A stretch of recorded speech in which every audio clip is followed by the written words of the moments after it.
Everyone, welcome to our YouTube channel let's complete under guidance. अभी तक हम three unit complete कर चुके हैं। कल आपका योगा का एग्ज़ाम्स है और तीनों की तीनों वीडियो के अंदर सिर्फ एग्ज़ाम से रिलेटेड रिलेवेंट ही सिलेबस दिया गया है। आई होप आपको अच्छा लगा होगा सिलेबस।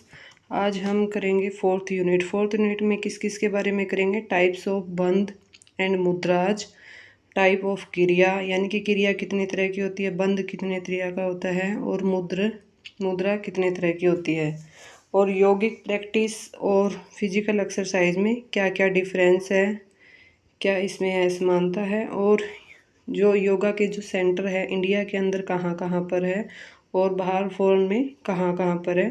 तो इन सभी टॉपिक्स के बारे में इस वीडियो में करेंगे। पहले जो तीनों वीडियो हो चुकी है वो कंप्लीट 3 यूनिट है, 1 आवर कुछ है मिनट्स की है वो। अगर आप उसको 2x की स्पीड से भी देखोगे तो या 35 या 40 मिनट्स में आप उसको कवर कर लोगे। मान लो अभी तक किसी स्टूडेंट ने अगर कुछ भी नहीं पढ़ा है तो सिर्फ 1 आवर ही काफ़ी है। अब 1 घंटे में, 1 से 1.25 घंटे में आप ये चारों यूनिट को अच्छे से कर सकते हो, ताकि आप अच्छे से अपना एग्ज़ाम अटेम्प्ट कर सके। और आपको अगर ये वीडियो अच्छी लग रही है, आपको रिलेवेंट सिलेबस लग रहा है, तो प्लीज़ लाइक एंड सब्सक्राइब ज़रूर करो।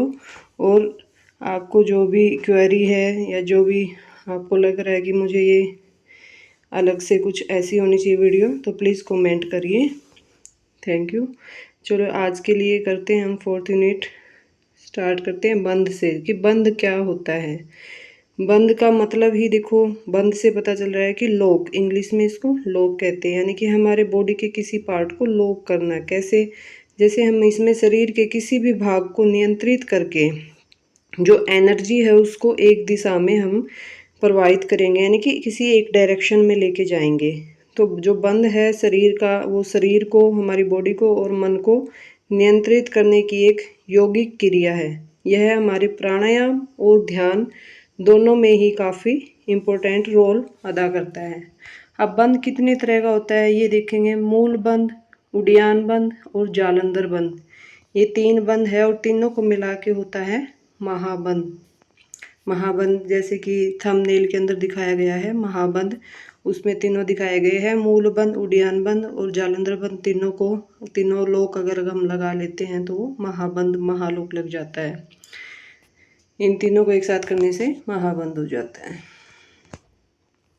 तो सबसे पहले देखेंगे मूल बंद। मूल बंद क्या होता है? मूल का अर्थ है जड़ या आधार, जो कि आप बहुत पहले से सुनते आ रहे हो। मूल का क्या होता है? आधार। इस बंद में जो गुदा एवं जननेंद्रिय यानी कि एनस सिस्टम है जो हमारा, हम इसमें उसमें उसको क्या करेंगे? स्ट्रेच करेंगे। आसपास की जो मांसपेशियाँ उसकी वो संकुचित हो जाएंगी। इसको हम कैसे करेंगे? सबसे पहले तो हमारी बैठने की जो पोजीशन है वो पद्मासन या सुखासन में हमें बैठना है। फिर हमें गहरी श्वास लेनी है, यानी कि सांस खींचनी है। और जो गुदा भाग की जो एनस की जो हमारी मसल्स है उसको हमें ऊपर की ओर खींचना है। और कुछ देर उसको रोक के हम थोड़ी, यानी कि धीरे धीरे उसको श्वास को छोड़ेंगे। ठीक है। इसके फायदे क्या क्या हैं? पाचन शक्ति इससे मजबूत होएगी, हमारी डाइजेस्टिव सिस्टम है वो स्ट्रॉन्ग होएगा, और हमारी कंसंट्रेशन पावर है वो बढ़ेगी। प्रजनन अंग जो है हमारे वो स्वस्थ रहते हैं। कुंडलिनी जागरण में सहायक है, और इसके साथ साथ जो तनाव और चिंता है वो भी कम होती है। पिक्चर के साथ देखेंगे कैसे किए जाता है उड़ियान या मूल बंद। सावधानी हमें इसमें क्या क्या बरतनी है? जैसे कि करने से पहले एक तो हमें ज़्यादा दबाव नहीं डालना है, ज़्यादा प्रेशर नहीं डालना है।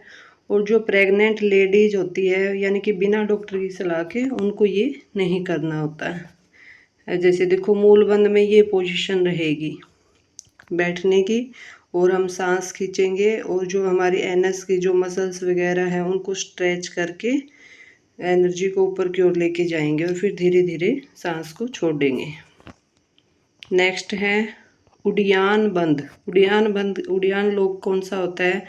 उड़ियान का मतलब ही होता है ऊपर उठना। इसमें पेट को अंदर और ऊपर खींचा जाता है, यानी हम सांस को अंदर की ओर खींचेंगे और ऊपर की ओर खींचेंगे। यानी कि सीधे खड़े हो या बैठे हो, दोनों मुद्रा में कर सकते हैं। ये पूरी सांस हमने बाहर निकालनी है, यानी कि जितने हम ज़्यादा खींचेंगे तो सांस बाहर निकलेगी, तो पेट का खिंचाव भी उतना ही होगा अंदर की ओर। नाभि को ऊपर उठाने का प्रयास करना है और कुछ सेकंड बाद सामान्य स्थिति में आ जाना है। अब इसके फायदे क्या क्या हैं?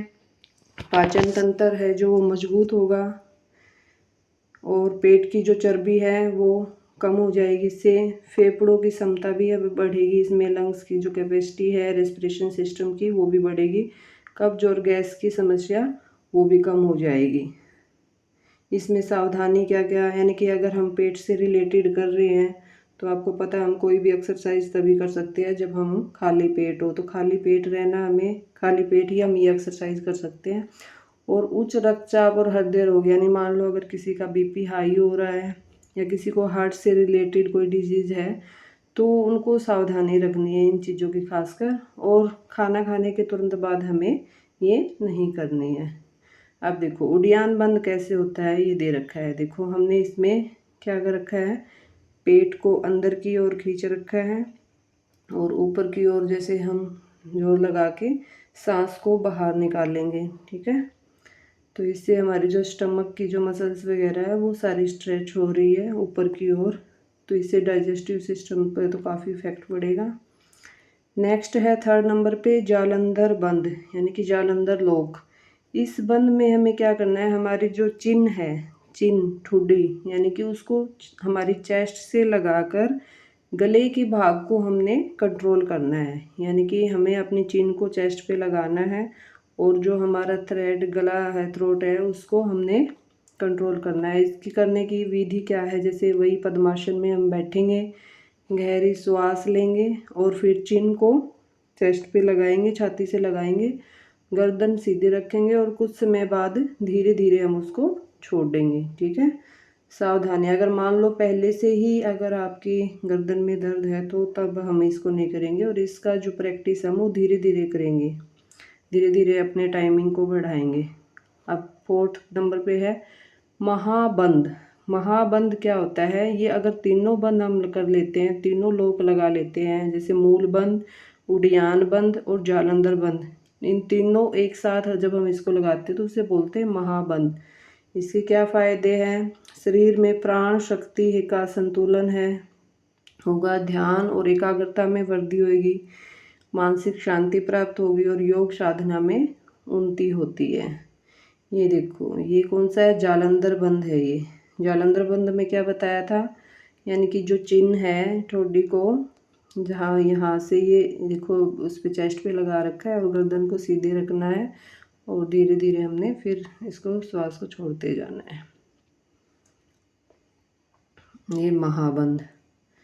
महाबंद में देखो, महाबंद के अंदर क्या है, ये जालंधर बंद दिखा रखा है। जालंधर बंद में क्या था, चिन्ह को चेस्ट पे लगाना है। उड़ियान बंद में ये पेट को खींचना है, ठीक है। और मूल बंद में जो एनएस सिस्टम है इसके मसल्स को पे स्क्रैच, ठीक है, स्ट्रेच करके हमें श्वास को छोड़ना है। ये तीनों लोग एक साथ लगाने पे ये बन जाता है महाबंद। आई होप आप सबको समझ में आ गया होगा बंद कितनी तरह का होता है और कैसे कैसे वो लगता है।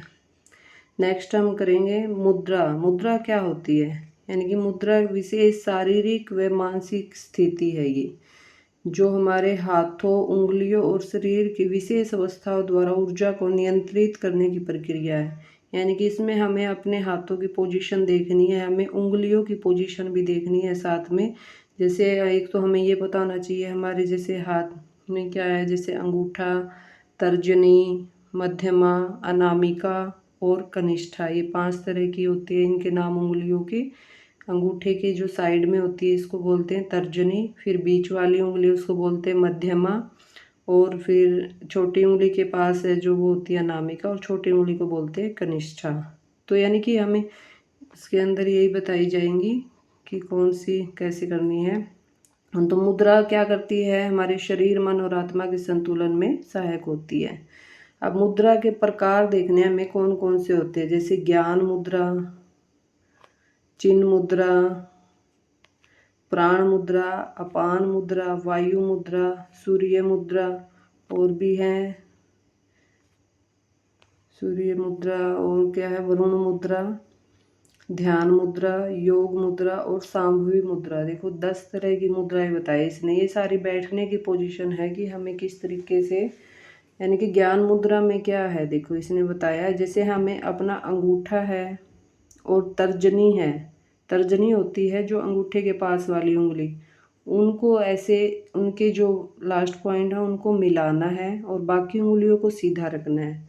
तो हमें देखो इन मुद्राओं के अंदर यही ध्यान रखना है कि कौन सी उंगली को कौन सी उंगली से मिलाना है, और वही हमने एग्जाम में राइट करनी है। यानी कि इसमें ज्ञान मुद्रा में अंगूठे को तर्जनी से, अंगूठे के पास वाली जो उंगली होती है वो तर्जनी होती है, बाकी को सीधा रखना है। तो इससे क्या होता है, जो हमारी स्मरण शक्ति है, जो याद करने की जो है वो पावर, वो बढ़ती है। ठीक है, यानी कि मान लो अभी स्टूडेंट लाइफ के लिए तो ये काफ़ी अच्छा रहेगा ज्ञान मुद्रा। याद करने की शक्ति जो बढ़ेगी, मन शांत होगा और हम इसमें ध्यान लगाने में भी हमारे लिए ये लाभदायक होता है। नेक्स्ट है चिन्ह मुद्रा। चिन्ह मुद्रा की देखो कैसे होगी, ज्ञान मुद्रा की तरह ही हाथ रखने हैं हमें इसमें, लेकिन हथेलियाँ घुटनों पर नीचे की ओर रहे। ठीक है, बस ये ध्यान रखना है कि जो हमारी जो हथेली है वो घुटनों पर नीचे की ओर रखनी है, उंगलियों की पोजीशन वही रहेगी। इसमें क्या, मानसिक तनाव कम होगा और एकाग्रता बढ़ती है। नेक्स्ट है प्राण मुद्रा। प्राण मुद्रा में क्या है, अंगूठे को अनामिका और कनिष्ठा से मिलाए। कनिष्ठा होती है सबसे छोटी उंगली और सबसे छोटी उंगली के पास होती है अनामिका। तो लास्ट की जो दोनों फिंगर्स को हमें अंगूठे से मिलाना है और बाकी उंगली दो को सीधा रखेंगे, ये पोजीशन हो जाएगी इसमें। ठीक है, प्राण मुद्रा में इसका क्या क्या फ़ायदा है, शरीर में ऊर्जा बढ़ती है, आँखों की रोशनी में लाभ होता है। ठीक है, आँखों की रोशनी बढ़ाने में, यानी कि आई साइट बढ़ाने में ये इसका फ़ायदा है कि इसका प्राण मुद्रा का रोग प्रतिरोधक क्षमता भी इसमें बढ़ती है। नेक्स्ट है अपान मुद्रा।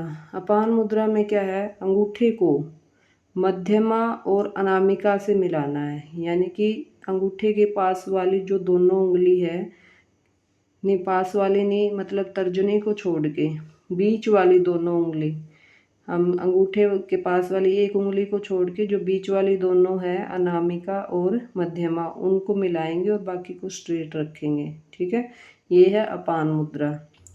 इसका फ़ायदा क्या होगा, शरीर से जो भी टॉक्सिक या विषैले पदार्थ है वो बाहर निकलते हैं और कब्ज में लाभ मिलता है। ठीक है, यानी कि डाइजेस्टिव सिस्टम पे इफेक्ट डालता है ये।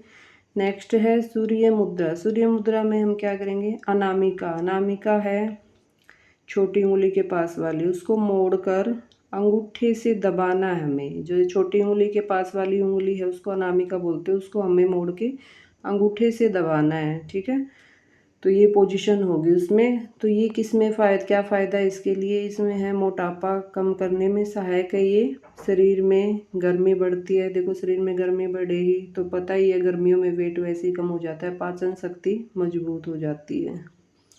नेक्स्ट है ध्यान मुद्रा।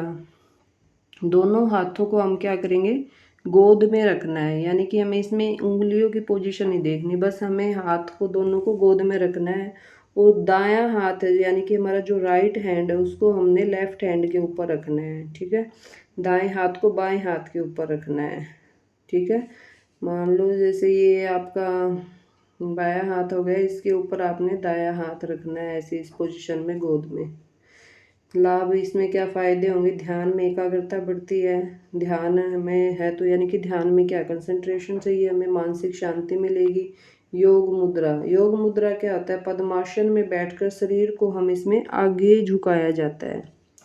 इसमें हमें बॉडी की पोजीशन देखनी है, ये इस पद्मासन में बैठेंगे और जो हमारी बॉडी है उसको आगे की तरफ झुकाएंगे। तो उससे किस पे इफेक्ट पड़ेगा, आगे की तरफ झुकाएंगे तो पता है स्पाइन है जो उस पर स्ट्रेच होगा, यानी कि जो रीढ़ की हड्डी है वो लचीली बनती है, फ्लेक्सिबल बनती है और पाचन शक्ति बढ़ती है। देखो पाचन शक्ति तो मोस्ट ऑफ में ही है। सांभवी मुद्रा। सांभवी मुद्रा कौन सी है, दोनों आँखों का ध्यान बाहों के बीच केंद्रित करना है, यानी कि ये हमारे कंसंट्रेशन को बढ़ाने के लिए होता है कि हम मान लो हम दोनों आईज को ऐसे बीच की तरफ लाते हैं ना, जैसे कि दोनों जो हमारी आईब्रो हो उनको हमें बीच सेंटर पॉइंट की ओर ऐसे प्रेस करना है, ध्यान डालना है, ठीक है। ध्यान शक्ति बढ़ेगी, उससे मानसिक स्थिरता आएगी, आध्यात्मिक विकास में सहायक होगा, ठीक है। अब कंक्लूजन क्या रहेगा, बंद और मुद्रा दोनों का, यानी कि बंद और मुद्रा योग की क्या कहते हैं, महत्वपूर्ण क्रियाएं हैं। इनके नियमित अभ्यास से हमारे शारीरिक स्वास्थ्य, मानसिक शांति और आध्यात्मिक विकास प्राप्त होते हैं। और अगर हम सही विधि करते हैं और प्रशिक्षित योग शिक्षक के मार्गदर्शन में करते हैं, यानी कि जो ट्रेनिंग हम इसकी लेते हैं और अच्छे से इसकी प्रैक्टिस करेंगे तो हमें काफ़ी फायदे मिलेंगे। नेक्स्ट हम करेंगे क्रिया के बारे में, कि क्रिया क्या होती है और कितने तरह की होती है। ये योग में क्रिया का अर्थ है शरीर और मन की शुद्धि करने वाली विशेष प्रक्रिया, यानी हमारे शरीर को और मन को जो शुद्धि प्रदान करती है उसी को हम क्रिया कहते हैं। जैसे कि यौगिक क्रियाएं शरीर के अंदर जो जमा विषैले पदार्थ है, टॉक्सिन्स है, उनको बाहर निकालती है और हमारे शरीर, मन और इंद्रियों को शुद्ध और स्वस्थ बनाती है। हठ योग में इन्हें षट कर्म कहा जाता है, क्योंकि इनकी मुख्य संख्या 6 होती है, यानी कि इनको क्रियाओं को षट कर्म भी बोला जाता है। और ये हठ योग के अंदर इसका वर्णन है। कौन से योग के अंदर, हठ योग के अंदर षट कर्म, यानी कि 6 तरह की क्रियाएं दी है। अब कौन कौन सी है, देखो ये नेति, एक तो नेति दी है, धोती, नोली, बस्ती, कपालभाति, और 6 कौन सी दी है, त्राटक, ठीक है, ये दी है नेति, धोती, नोली, बस्ती, कपालभाति और 6 है त्राटक। तो देखो ये 2 मार्क्स में भी आ सकती है कि नेति के बारे में बताओ, धोती के बारे में बताओ, नोली के बारे में बताओ, इन सब के एक्सप्लेनेशन पूछ सकते हैं।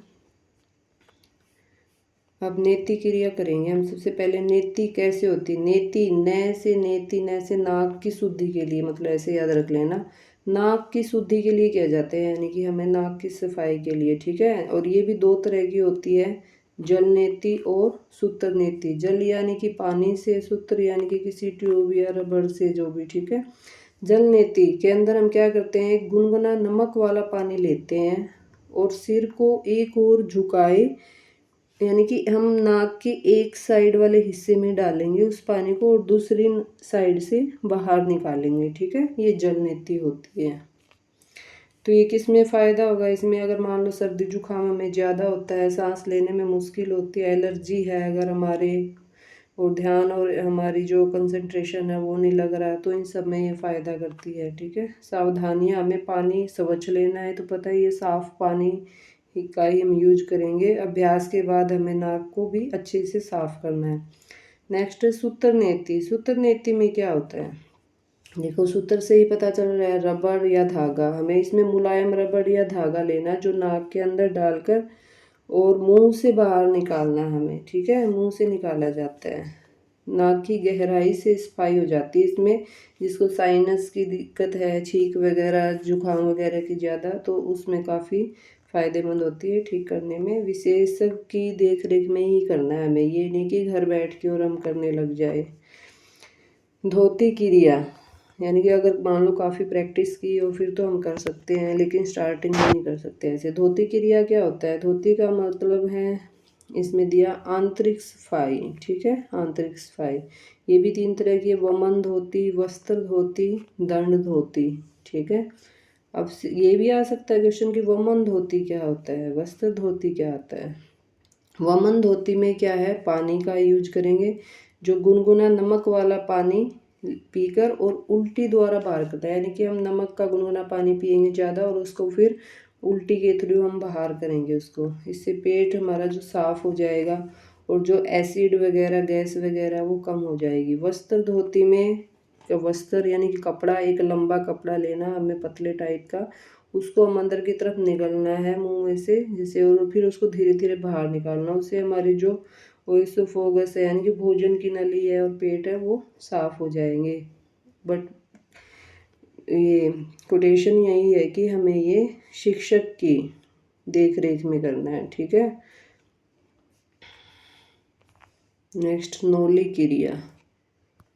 नौली क्रिया क्या है, इसमें पेट की मांसपेशियों को घुमाया जाता है, पेट की मांसपेशियों को घुमाया जाता है। कौन कौन सी होती है ये भी, मध्य नौली, वाम नौली, दक्षिण नौली, ठीक है, 3 तरह की बताई गई है। विधि, खड़े होकर सांस बाहर निकाले, पेट को अंदर खींचे, पेट की मांसपेशियों को दाएं बाएं घुमाएं, ठीक है। पाचन शक्ति इससे मजबूत होगी, कब्ज दूर होगी, पेट की चर्बी कम होगी। तो इसमें हमें कपड़े वगैरह इन चीज़ों का यूज नहीं करना है, धागे वगैरह का। हमें खड़े होकर सांस खींच के हमारी मसल्स को घुमाना है। नेक्स्ट है बस्ती क्रिया। बस्ती क्रिया, बस्ती से से बड़ी आंत, लार्ज इंटेस्टाइन याद रख लेना, ठीक है। बड़ी आंत की सफाई की जाती है इसमें। और जल बस्ती, स्थल बस्ती, 2 तरह का है ये। जल मतलब जल से, ठीक है। कब्ज दूर होती है इसमें, पाचन तंत्र स्वस्थ रहता है। सावधानी वही विशेषज्ञ के मार्गदर्शन में करना है हमें। 5th नंबर पे है कपाल भाती। कपाल का मतलब होता है माथा, ठीक है। भाती चमक, यानी हमारे माथे की चमक। यह श्वास संबंधी शुद्धि क्रिया है, यानी कि इसमें हम तेजी से सांस बाहर छोड़ेंगे, सांस अंदर अपने आप ही आ जाएगी। जैसे प्राणायाम में किया था ना हमने कपालभाति, वही चीज़ है ये। इसका फ़ायदा क्या होगा, फेफड़े मजबूत हो गए, मोटापा कम करने में सहायक होगा। मानसिक तनाव है वो कम हो जाता है, चेहरे पर चमक आएगी, जैसे माथे पे चमक आएगी। सावधानी, उच्च रक्तचाप वाले, जैसे हाई ब्लड प्रेशर जिनका है उनको ये नहीं करना है, और बहुत तेज़ी से नहीं करना, धीरे धीरे करना है। सबसे लास्ट है त्राटक। त्राटक में क्या है, हम किसी भी एक बिंदु या वस्तु को बिना पलक झपकाए देखना होता है। ये कई जिनके अगर मान लो आई साइट वीक है तो बताते भी है। त्राटक, मान लो हम एक दीपक जला लेते हैं, दिया जला लेते हैं, और हमें उसकी लो को लगातार देखते रहना होता है, यानी कि एक ही बिंदु पर हमें कंसंट्रेशन करना होता है बिना पलक झपकाए। उससे हमारे क्या कंसंट्रेशन बढ़ेगी, आँखों की शक्ति मजबूत होगी, मानसिक शांति मिलेगी। और हमें आँखों पर इस पर ज़्यादा दबाव नहीं डालना, सावधानी ये रखनी है, ठीक है। अब यौगिक क्रियाएं हैं, उनका महत्व क्या है ये पढ़ना है हमें। शरीर की आंतरिक शुद्धि होगी इससे। देखो जैसे नाक की, पेट की, गले की हम सफाई कर रहे हैं तो आंतरिक शुद्धि हो रही है। मानसिक तनाव कम हो रहा है। रोग प्रतिरोधक क्षमता बढ़ेगी अगर अंदर की सफाई होगी अच्छे से, हमारे ऑर्गन्स अगर अच्छे से काम करेंगे तो नेचुरली कि हम बीमार कम पड़ेंगे। पाचन और श्वसन तंत्र मजबूत होते हैं, ध्यान और एकाग्रता में भी वृद्धि होती है, ठीक है। अब नेक्स्ट पढ़ेंगे हम differences between yogic practices and physical exercise, यानी कि एक तो हम योग के द्वारा करते हैं और एक हम फिजिकल एक्सरसाइज करते हैं, उनमें क्या डिफरेंस है वो पढ़ेंगे। यानी कि यौगिक अभ्यास और शारीरिक व्यायाम दोनों ही स्वास्थ्य के लिए लाभदायक दोनों ही है, लेकिन इनके उद्देश्य, जो उनके इफेक्ट प्रभाव है, कार्य जैसे करना कैसे विधि है वो अलग अलग है। योग हमारे शरीर, मन और आत्मा के संतुलन पर आधारित है, ठीक है। जबकि फिजिकल एक्सरसाइज क्या है, हमारे शरीर की शक्ति, फिटनेस को बढ़ाते हैं, ठीक है। यानी कि ये तो हमारे शरीर, मन और आत्मा को संतुलन पे ध्यान रखती है, संतुलन पे, और ये हमारी फिटनेस पे ध्यान रखती है, ठीक है।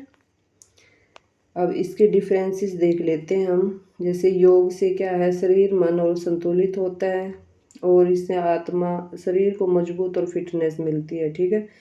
तो योग से जो हमारा मन है शांत होता है, आत्मिक विकास मिलता है, और इसमें क्या हमारी जो पावर है वो बढ़ेगी, सहनशीलता बढ़ेगी, फिटनेस बढ़ेगी। योग क्या है, एक धीमी और नियंत्रित क्रिया, यानी कि हमें धीरे धीरे करनी है ये, और लगातार करनी है काफ़ी टाइम तक। और शारीरिक ये होती है फिजिकल एक्सरसाइज, यानी कि हम इसको स्पीड में भी कर सकते हैं, ठीक है। और इसमें क्या होगा, अगर हम धीरे धीरे करेंगे तो इसमें हमारी जो एनर्जी उसका बचाव होगा, और इसमें एनर्जी ज़्यादा खर्च होती है।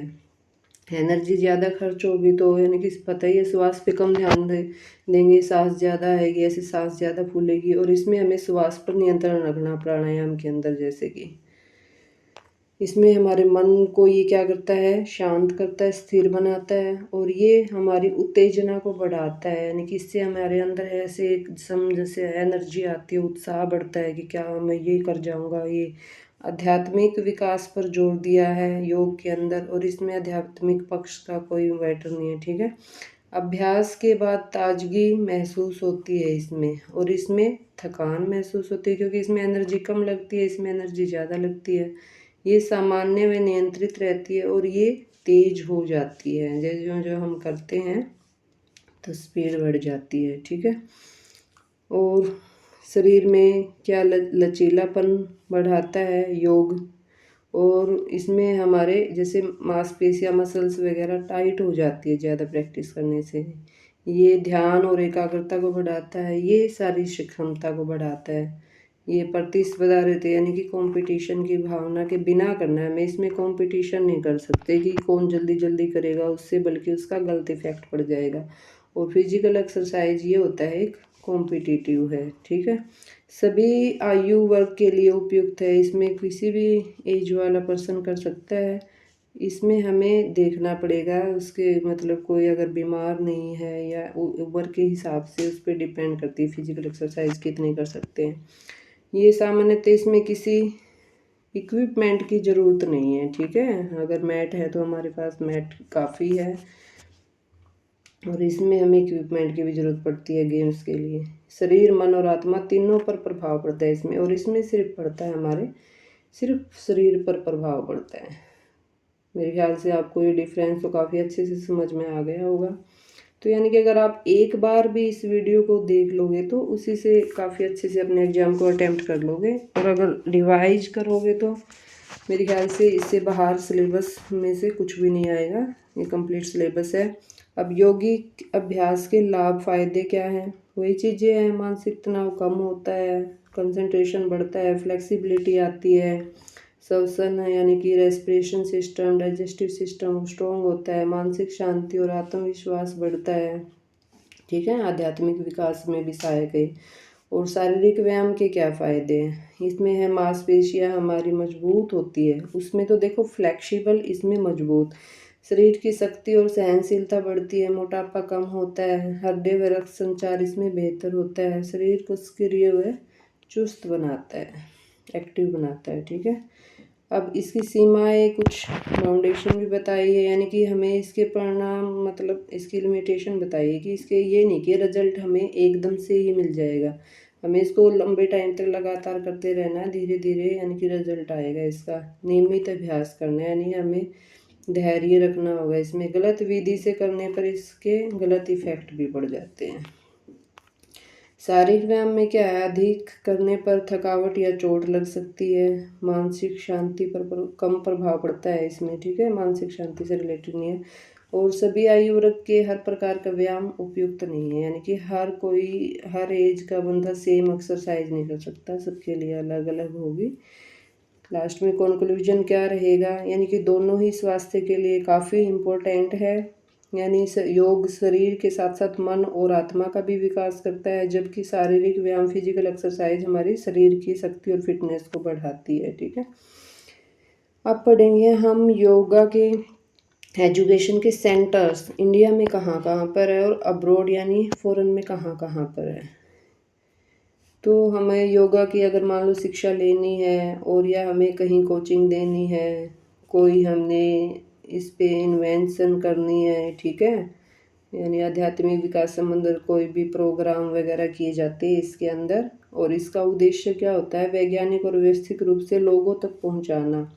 भारत को योग की जन्मभूमि माना जाता है, इसलिए यहाँ अनेक प्रसिद्ध योग संस्थान हैं, ठीक है। आज योग शिक्षा विश्व भर में फैल चुकी है, विदेशों में भी कई प्रसिद्ध योग केंद्र कार्य कर रहे हैं। कौन कौन से हैं, तो भारत में कौन कौन से हैं, सबसे पहले Morarji Desai national institute of yoga, Morarji Desai, ठीक है।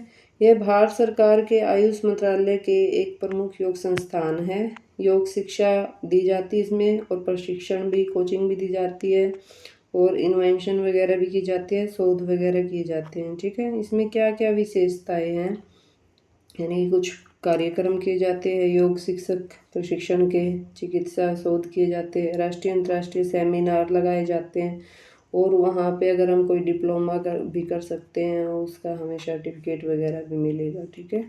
इसके महत्व, यह संस्थान भारत में योग शिक्षा का प्रमुख सरकारी केंद्र है, ये Morarji Desai national institute of yoga, ठीक है। नेक्स्ट है कैवल्य धाम क्या है? कैवल्य धाम। इसकी स्थापना किसने की? स्वामी कुवलयानंद ने की है 1924 में। यह योग अनुसंधान और चिकित्सा के लिए विश्व प्रसिद्ध है, यानी कि पूरे वर्ल्ड में भी ये फेमस है। इसकी विशेषताएं क्या क्या है? योग और आयुर्वेद चिकित्सा, योग शोध प्रयोगशाला, योग शिक्षक प्रशिक्षण में भी, और योग दर्शन और प्राणायाम का अध्ययन भी इसमें किया जाता है। महत्व क्या क्या है इसका?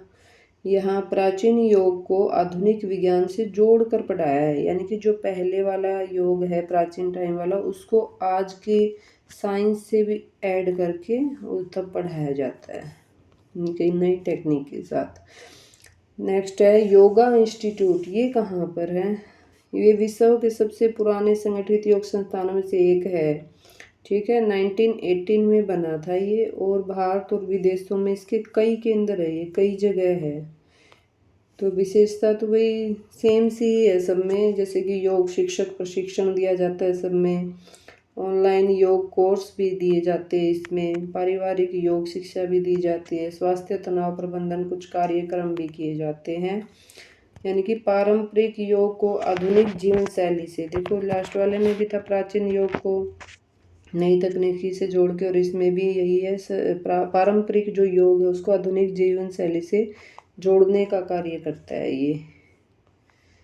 नेक्स्ट है ईशा योगा सेंटर। यह केंद्र सद्गुरु द्वारा स्थापित किया गया है। यह ध्यान योग एवं आध्यात्मिक विकास का प्रमुख केंद्र है। इसकी विशेषताएं क्या है? इनर इंजीनियरिंग कार्यक्रम भी इसमें करवाए जाते हैं, ध्यान व योगा प्रशिक्षण, आध्यात्मिक साधना भी कराई जाती है, और अंतर्राष्ट्रीय योगा के कार्यक्रम भी करवाए जाते हैं इसमें ईशा में। ठीक है, यह केंद्र मानसिक शांति और आंतरिक विकास के लिए प्रसिद्ध है। अब सबसे लास्ट ये क्या है इंडिया का? जैसे यूनिवर्सिटी ऑफ पतंजलि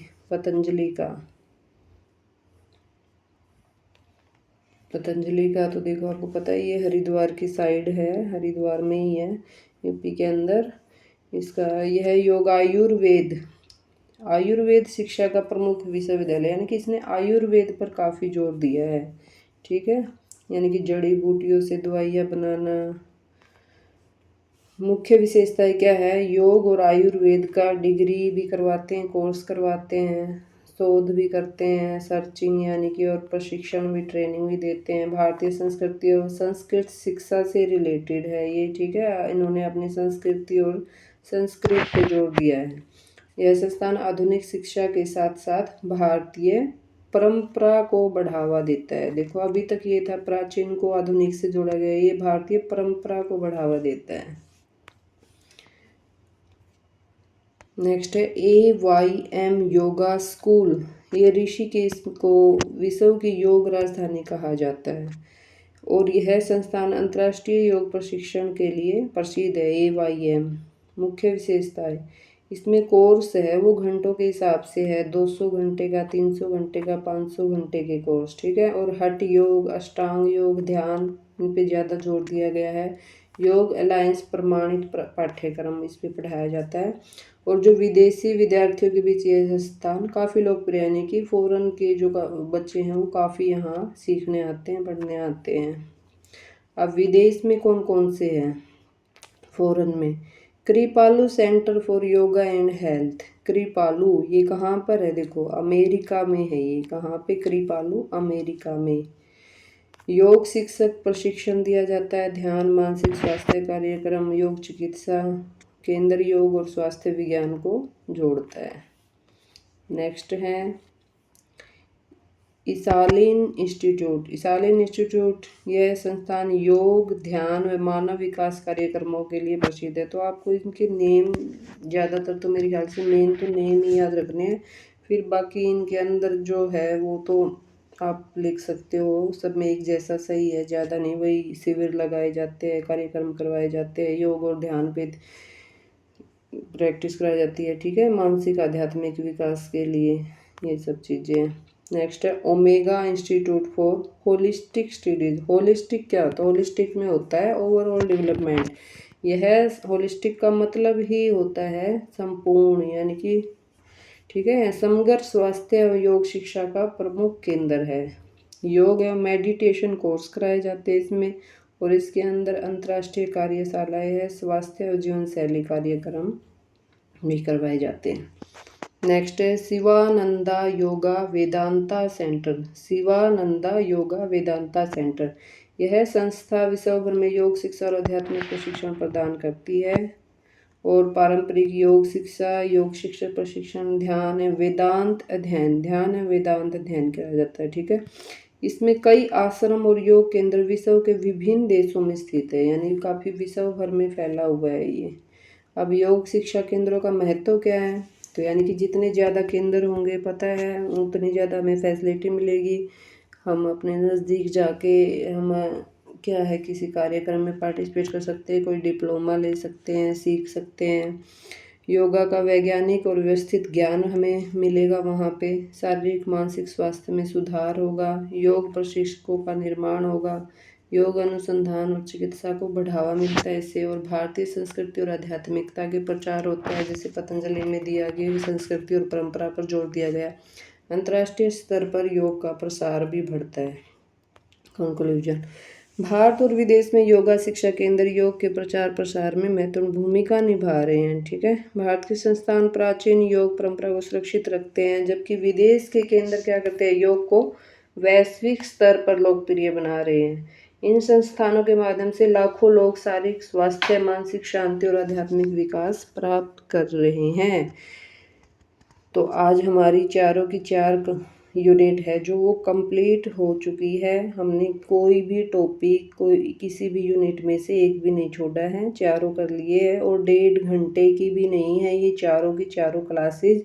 प्लीज़ आप सभी से रिक्वेस्ट है कि आप इनको ज़रूर देखें। अगर आपने कुछ भी नहीं पढ़ा है तो ज़रूर पढ़िए इसको, और अगर आप रिवाइज कर लोगे तो काफ़ी अच्छे से आपका एग्ज़ाम अटैम्प्ट हो जाएगा। Thank you for watching. Thank you to everyone, and please like, subscribe and comment.